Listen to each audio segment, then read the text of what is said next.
Dos gritos desde la cruz.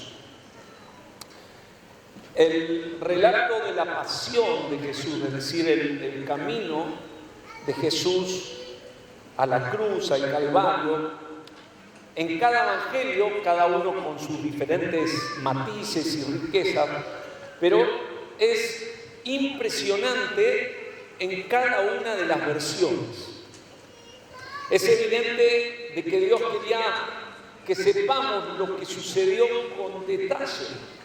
Y claro, uno conociendo la obra del Señor después de un tiempo afincándose y apropiándose de todo lo que Dios hizo por nuestras vidas, nos vamos dando cuenta que ese fue el punto exacto en el cual su plan de salvación se concreta. Las cosas que pasaron en la cruz tienen implicancias directas sobre su obra eterna de salvación para nuestras vidas, pero también tienen implicancias para nuestro caminar, para nuestra obediencia, para nuestra adoración a nivel personal y como iglesia.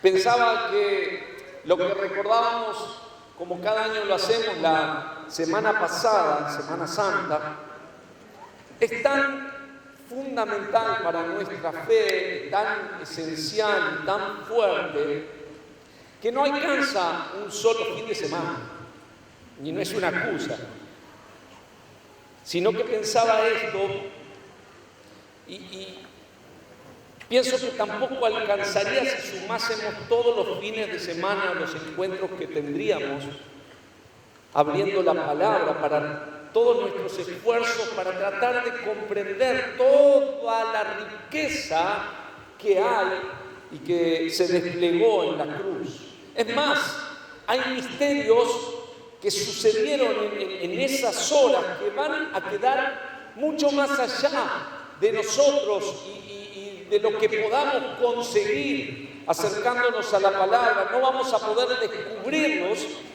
salvo en el tiempo de que ya estemos con Él. Por eso quisiera retomar el momento de la cruz, según lo que registró el Evangelio de Marcos, o el evangelista Marcos. Ahí acompañame a Marcos 15.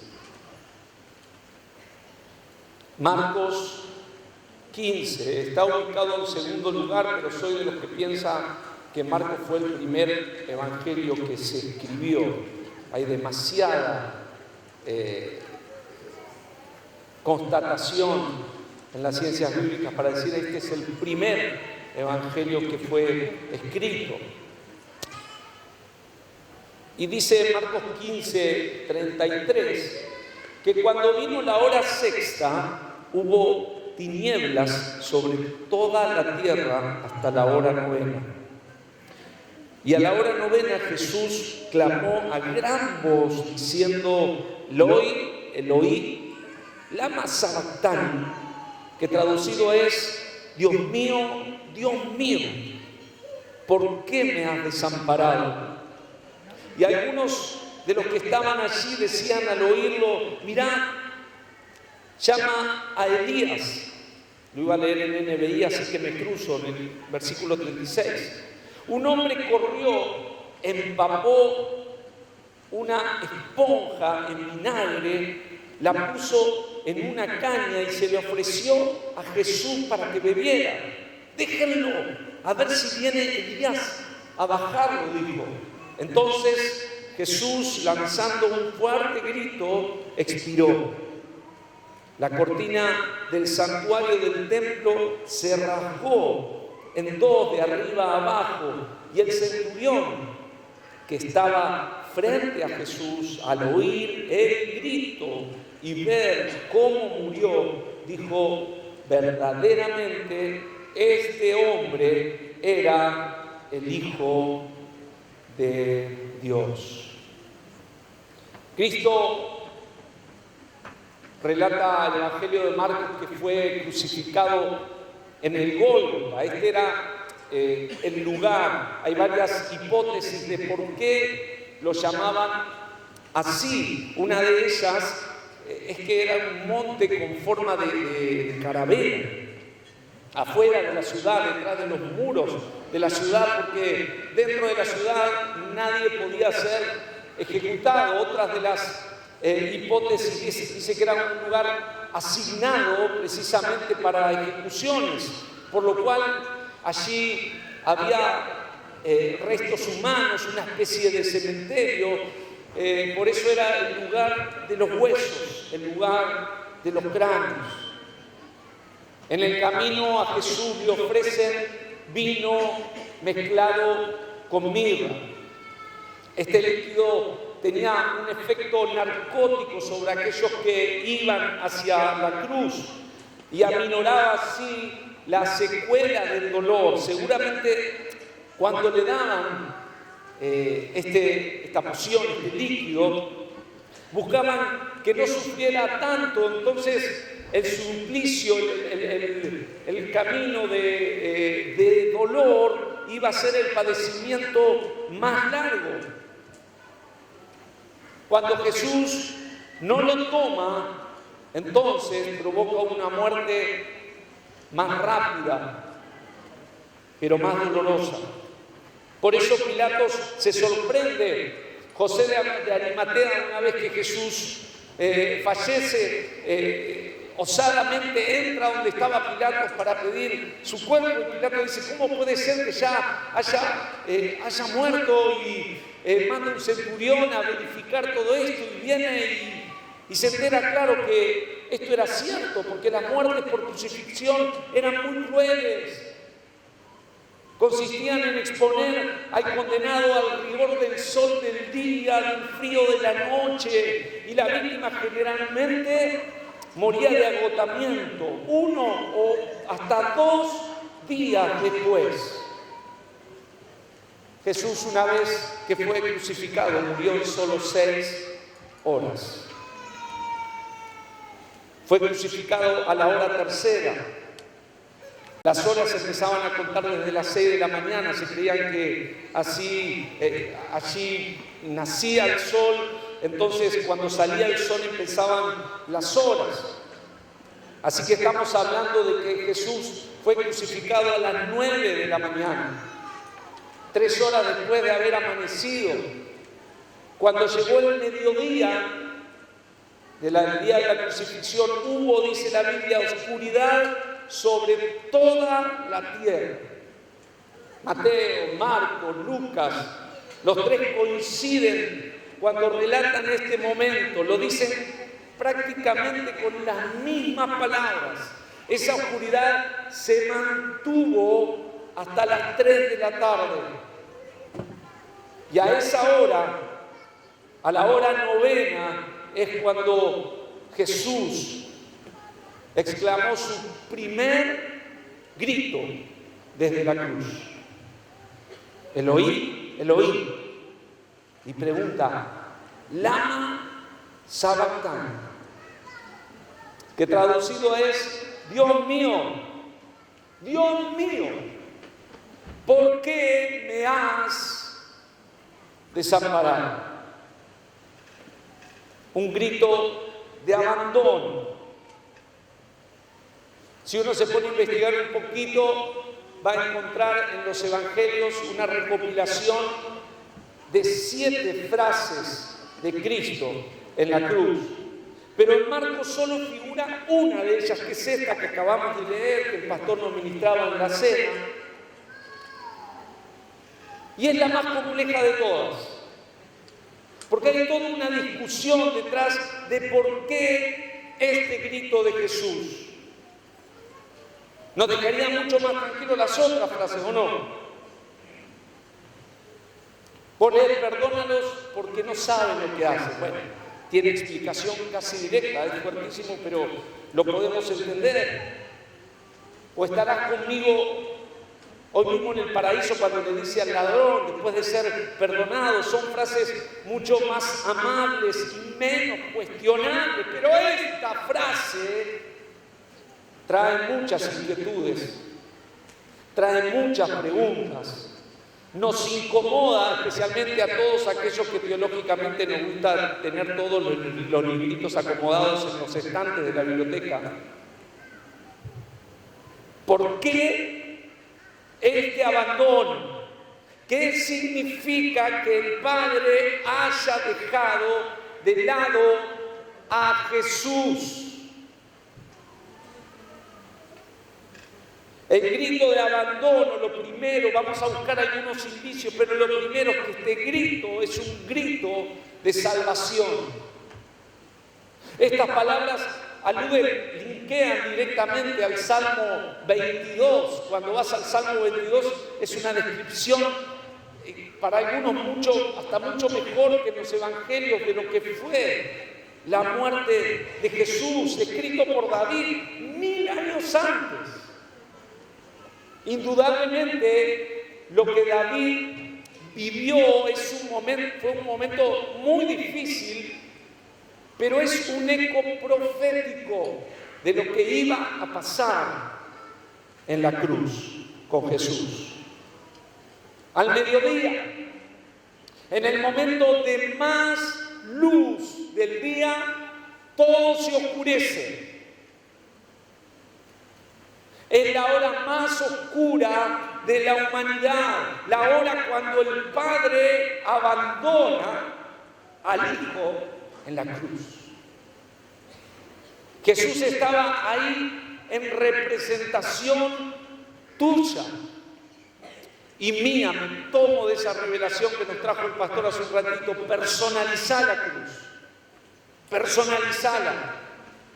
Cristo necesitaba sentir el dolor que experimentaría todo aquel que viva sin haberse reconciliado con Dios, el dolor de la desesperación, de la separación de Dios por toda la eternidad. Si yo no iba a entrar al infierno, y vos tampoco, pero déjamelo decir personalmente, si no iba a entrar al infierno, si a mí se me iba a evitar el infierno, siendo que lo merezco, alguien tenía que sufrir lo que yo tendría que haber sufrido para que yo no llegue a ese lugar de dolor. Eso es justamente lo que está pasando con Jesús en la cruz. Salmo 22, buscalo y tenelo ahí. Salmo 22:1 dice: ¿por qué estás tan lejos de las palabras de mi clamor?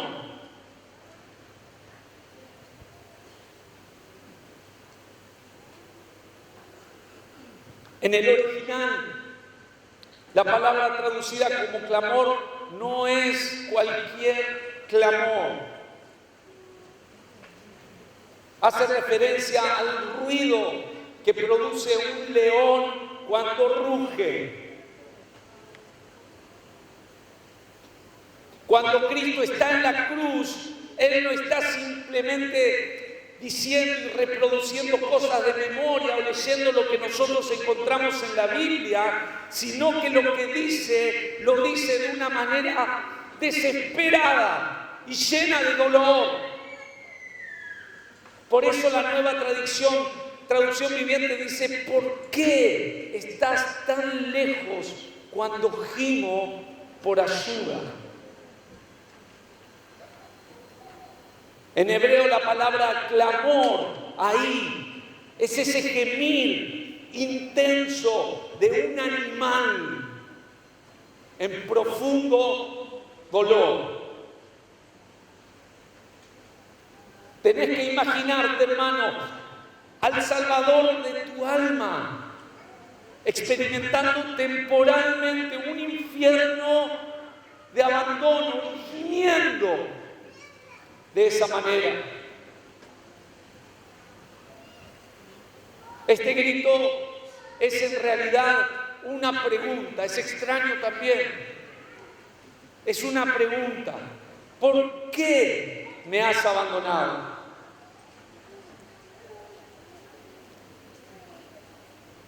Encontramos después la respuesta de ese por qué. La respuesta del padre podría haber sido: hijo, amado, tomaste sobre tus hombros los pecados de toda la humanidad. A ver, si comprendemos, acá vamos a necesitar, te pido que si hoy viniste, le pidas, mientras te trato de transmitir, estoy haciendo un esfuerzo por transmitirte lo que Dios creo que me reveló, pero pedirle al Espíritu Santo, esto es un requerimiento para poder comprender qué hay detrás del texto, qué nos quiere decir Dios en esta noche, que Dios, el Espíritu Santo te revele que Jesús hizo esto por vos, que lo que provocó esto fue tu pecado, no el de Él. Merecíamos la agonía del infierno, pero como no voy a terminar ahí, Él nos está sustituyendo en el lugar que nos correspondía a nosotros, que me correspondía a mí. Jesús estaba experimentando en ese momento la maldición de Dios sobre cada pecador, todo junto sobre su vida. Juan 3:36 dice: el que no cree en el Hijo, la ira de Dios está sobre él.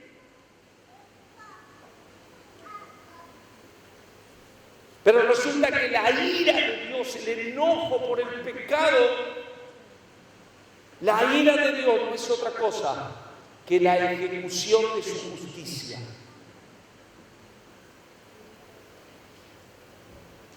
Lo que Cristo está viviendo es la ejecución de la justicia de Dios en la cruz, cuando decidió Jesús morir por mí. Por eso el Salmo 22 en el versículo 3 empieza diciendo, fíjate ahí, apenas asoma el versículo 3, tú eres santo, pero tú eres santo, y este es el punto. Dios Padre le da la espalda al Hijo porque Él en la cruz estaba haciéndose maldito y llevando nuestro pecado, el pecado de la humanidad.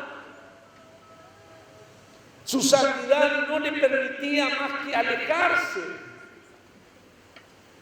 El Padre tomó distancia, le dio la espalda. De esta manera Dios demuestra que es justo, que Él no deja su ley sin cumplir, ni su santidad sin ser reivindicada. El Padre abandona al Hijo porque el Hijo decide amarnos y tomar tu lugar, aún siendo santo. Un grito de salvación. Era necesario pasar por ahí, porque te amó y te salvó. Pero también este grito desgarrador es un grito de esperanza. En la debilidad de la carne, Jesús está sintiendo dolor físico. Leía un comentario del doctor Delos, que fue pastor de nuestra congregación antes que yo naciera.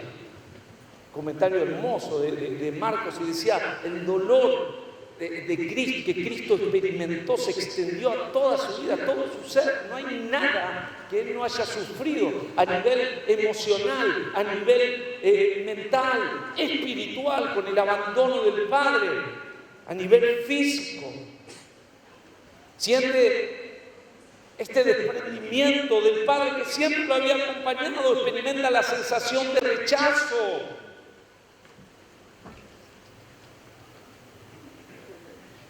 Él está sintiendo que no es escuchado. Jesús siente decepción. A tal punto que dice el Salmo 22, del versículo 6, fíjate lo que dice: pero yo soy gusano y no hombre, oprobio, es decir, vergüenza de los hombres, y despreciado del pueblo. Acá hay algo especial, algo muy especial con esa palabrita gusano, porque no es la palabra que generalmente se usa en el Antiguo Testamento para designar un gusano como conocemos todos, sino que es la palabra tolá en hebreo, que podría traducirse como gusano carmesí. Era un gusano muy particular. Cuando la hembra iba a tener sus gusanitos, iba a desovar, se adhería a un tronco de una manera tan fuerte, tan rígida, tan estrecha, que no podía ser despegada de ahí. Desobaba, y cuando estos gusanitos nacían, comenzaban a alimentarse de la propia madre, hasta que ella moría para darle vida a sus hijos.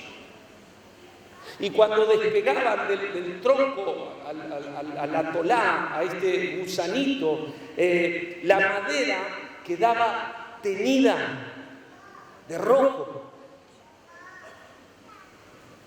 Eso es exactamente lo que pasó cuando Cristo Jesús fue clavado en el madero. Él tiñó el madero de rojo y ahí murió para darnos vida a todos. Eso es lo que pasó con el Señor. El rojo carmesí en la antigüedad era obtenido así, aplastando el gusano. Se dice que los hilos que llevaba el sumo sacerdote que entraba al lugar santísimo estaban teñidos de este color carmesí. Y la tela, la cortina que separaba el lugar santo del lugar santísimo, había partes que estaban teñidas con este gusano. Pero tenía que ser aplastado. Isaías 53:10 dice que fue la voluntad del Padre que el Hijo ofreciera su vida, pero quebrantara su vida. Y cuando sucedió eso en la cruz, sangre salió de él. A ese nivel fue el trato de Dios con Jesús a nuestro favor. Porque el grano debía caer a tierra y morir para dar fruto. Y Jesús está sintiendo esto. No es una metáfora, no es una hipérbole, no son palabras poéticas. Esta es la descripción de alguien que está pasando por sufrimiento, por desesperación. Cristo recibe la burla de lo que hace unas horas atrás lo aclamaban como Señor y le dieron una bienvenida casi escandalosa a la ciudad.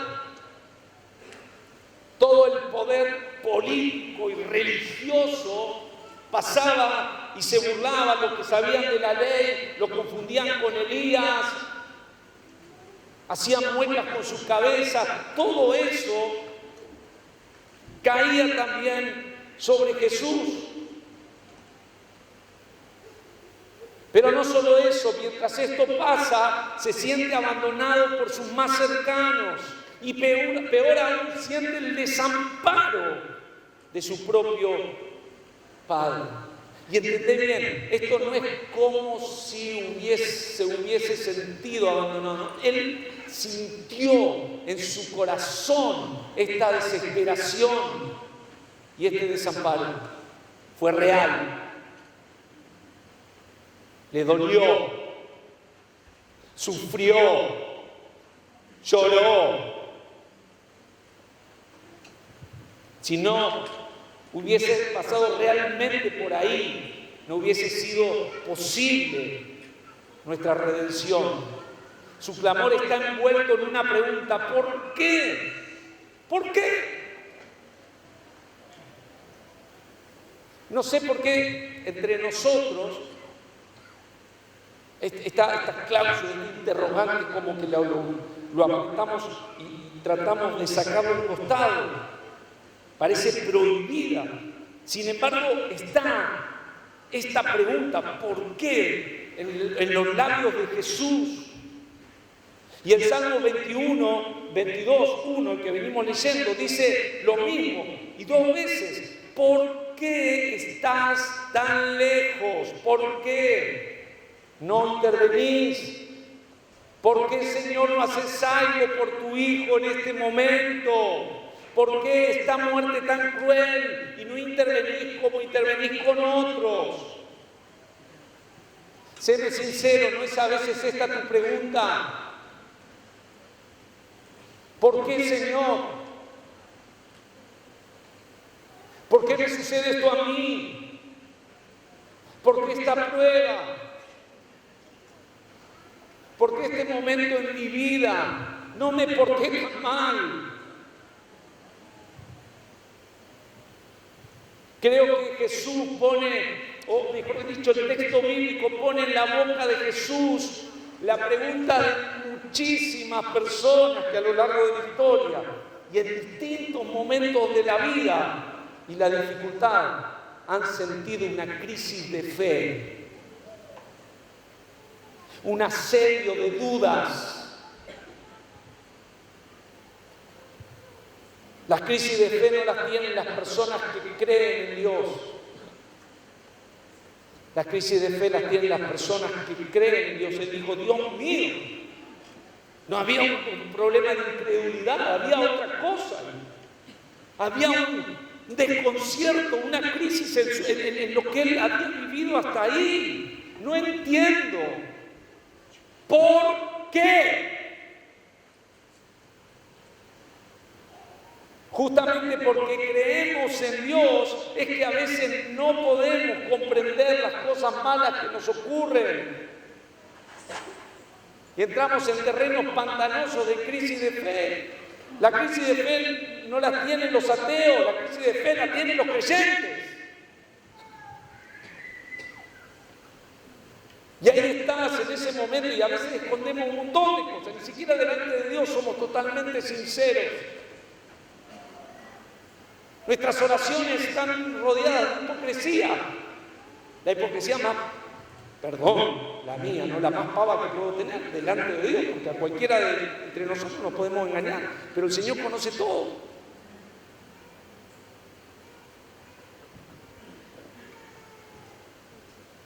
Muchas personas que atraviesan tiempos realmente difíciles, delicados, de sufrimiento, deberían encontrar en este grito de Jesús comprensión, esperanza. Es una frase que permite poner en palabras expresiones de dolor y poder hacerlo con libertad delante de Dios, sabiendo que nuestro Señor también pasó por algo y algo mucho peor. Y se animó a preguntar, ¿por qué?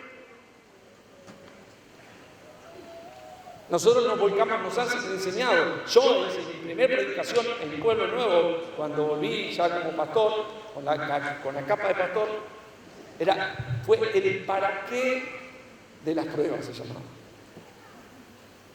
¿Para qué de las pruebas? Con esos aires seminaristas donde parece que tenemos todo resuelto y tenemos todas las recetas. A veces los para qué no lo sabemos. Y en el medio de la crisis, ¿sabes lo que te dan ganas de preguntarle a Dios? No es para qué, es por qué, Señor, me está pasando esto. Obviamente después muestra al Señor sus propósitos y algo que tratamos de hilvanar y entender, alinear nuestro corazón. Pero date permiso delante de Dios para ser sincero, abierto. Es una pregunta que te permite el desahogo, que derrames tu corazón, tu vivir, tu sentir delante de Dios, del Dios que te ama. Y a quien a veces te cuesta verlo en medio de la prueba, pero Él está ahí.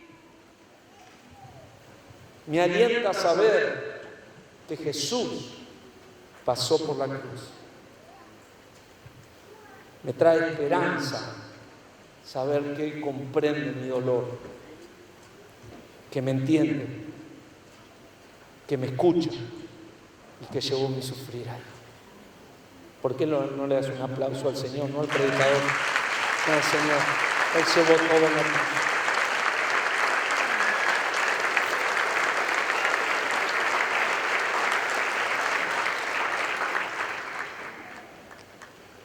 Y en segundo lugar, es el segundo grito. El grito de la revelación. El primero está en el versículo 34 de Marcos y el segundo en el 37.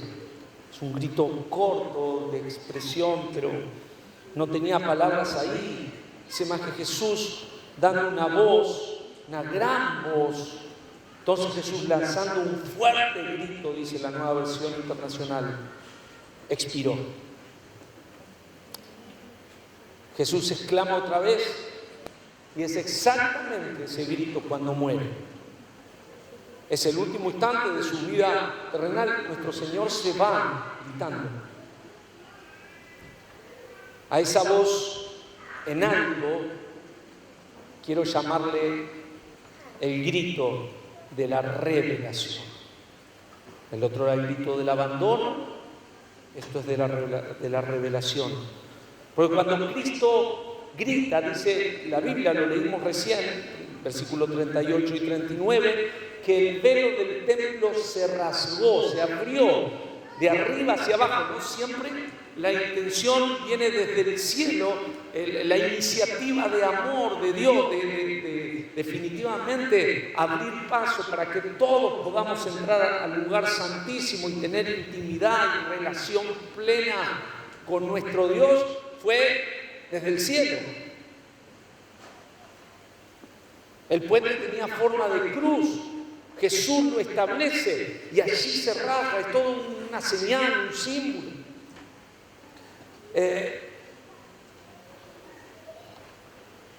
El velo se rasga. La palabra que se usa ahí es egisel.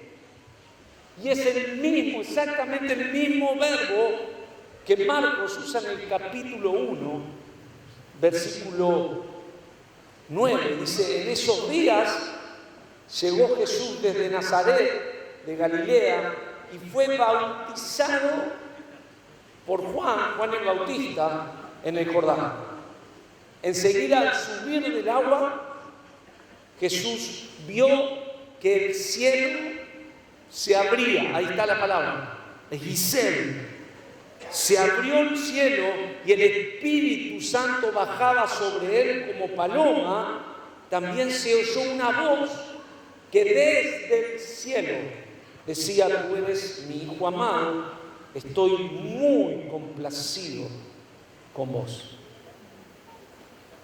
En el bautismo de Jesús, el cielo se parte, podría ser otra forma, parte, se abre y el Padre habla. Es el capítulo 1 en donde hay una revelación, el cielo se rasga y se escucha una voz que dice: Él, el que recién acaba de ser bautizado por Juan, es mi Hijo y lo amo y estoy feliz, complacido con él.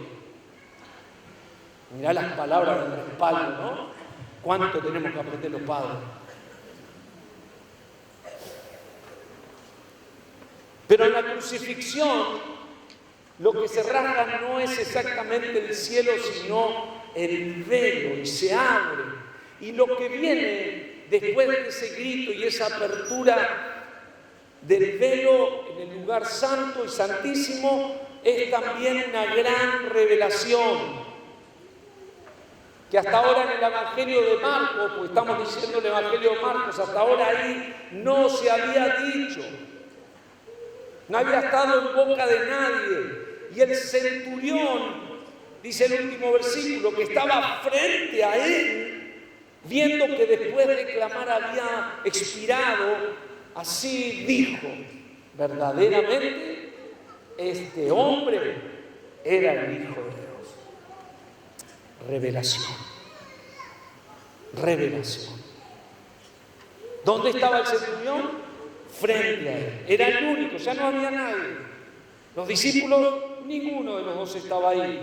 Todos los habían abandonado. La única persona que estaba frente a él es este soldado romano, de quien posiblemente se recibió el testimonio para que Marcos pudiese escribir esto, porque nadie estaba tan cerca, a los demás no les era permitido, había mujeres pero estaban demasiado lejos como para poder deducir lo que Cristo decía en agonía. El centurión está frente a él, la única persona, un soldado romano, un gentil, y que ve la manera en la cual Cristo muere, y al ver, escúchame esto, al ver la forma, Reina Valera decía, al ver que Cristo murió así, de esa manera, es decir, que se le reveló el sufrimiento de Jesús, entonces lanza esta revelación: Él verdaderamente es el Hijo de Dios. Una forma de referirse a Jesús que hasta ahora no había estado en boca de nadie en todo el Evangelio. Solamente Dios Padre había dicho eso. ¿Sabés quién también había dicho que Él era el Hijo de Dios? Los demonios. ¿Se acuerdan? Sos el Hijo. Una teología bárbara, los que por ahí tienen un programa teológico, los demonios son muy buenos teólogos. Así que si son un buen teólogo, está ahí a esa altura demoníaca, digamos.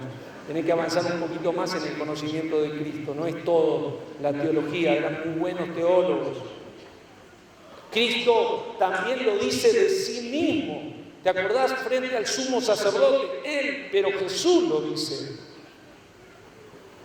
Y solamente el centurión, al final del Evangelio, de pie frente a la cruz, viendo y escuchando cómo moría Jesús, es capaz de lanzar, guiado por Dios, esta revelación. En el capítulo 1, el Padre dice el Hijo. Y en el último capítulo, es el centurión, es el Hijo de Dios. Mientras que los que se burlaban cuando Él era crucificado le pedían que baje para creer, al centurión se le abren los ojos mientras Jesús está en la cruz, mientras Él sufre al morir. Porque, hermano, amiga, amigo que estás en esta noche, no hay posibilidad de que Dios se revele a un hombre, a una mujer, que no sea por medio de su cruz.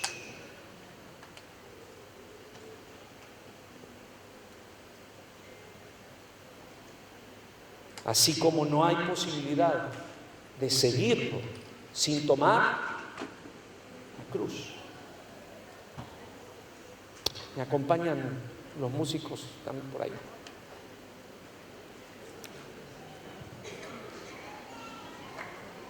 Te pones de pie con todo el silencio que puedas, por favor.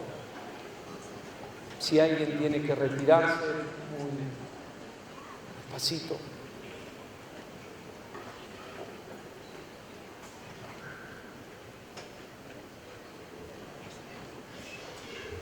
Cerrá tus ojos, por favor.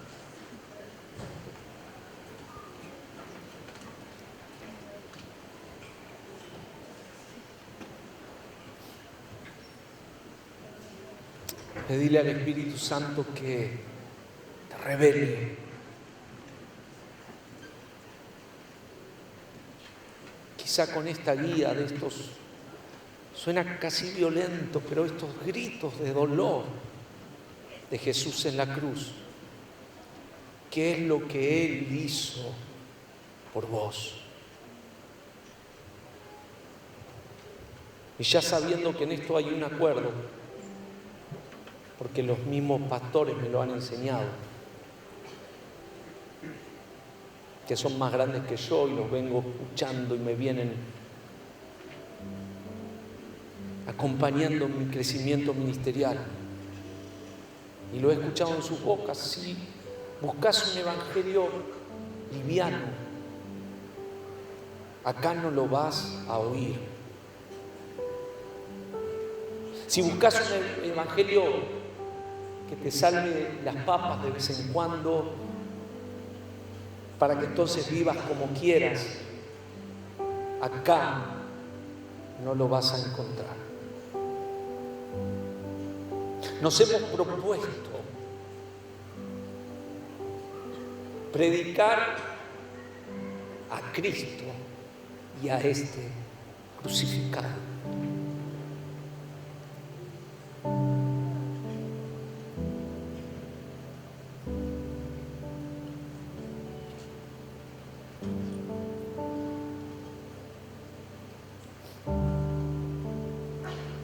El evangelio que el Señor nos planteó con suma transparencia y honestidad es un evangelio de obediencia, es un evangelio de seguimiento. Él mismo lo vivió y estando en condición de hombre, se humilló a sí mismo, haciéndose obediente hasta la muerte, y muerte de cruz. De manera que mi desobediencia en cualquier ámbito de la vida, mi rebeldía en cualquier nivel, no es solo un caso omiso a un mandato de Él, no es solo una violación de un mandamiento, sino que es una deshonra a la cruz y una desconsideración total a su dolor.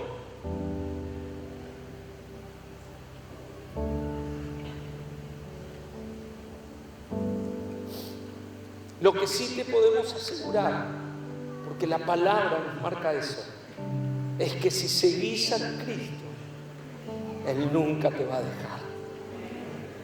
Aún en los peores momentos, las pruebas más duras que tu vida traiga, si estás hoy en una de ellas, tenés que saber que el abrazo, esos brazos extendidos, no se quedaron en la cruz, sino que hoy están sueltos para abrazarte, porque el abandono que nos correspondía ya lo pasó Él, para que nosotros nunca más estemos solos y desamparados. Ya lo vivió Él.